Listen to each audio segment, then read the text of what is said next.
In this video, let's talk about the way that you can use the SoFi high yield saving account. Welcome back to this new tutorial video, everyone. If you're trying to use the SoFi high yield savings account, you'll need to first of all create an account if you don't already have one. For that, you can head over to sofi.com and make sure that you are inside of the high yield savings account.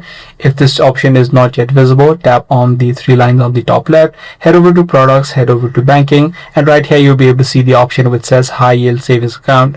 Once you tap on this option, you'll be taken to a section where you can now create an account. Now, in the process of creating your account, you need to link your external accounts as well, which may be your checkings or savings account, and then you'll need to add in the deposits. Once your deposits have been made, your account of SoFi high yield savings will be created.